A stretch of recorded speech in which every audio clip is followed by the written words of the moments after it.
Кроме того, националистические элементы, внедренные в состав регулярных украинских частей, не только подстрекают их к оказанию вооруженного сопротивления, но по сути играют и роль заградотрядов. Более того, по имеющейся информации, и это подтверждается результатами объективного контроля, мы видим это.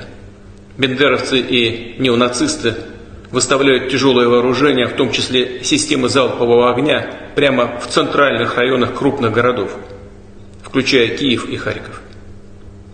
Они планируют вызвать ответный огонь российских ударных комплексов по жилым кварталам. По сути, они действуют так же, как и террористы во всем мире.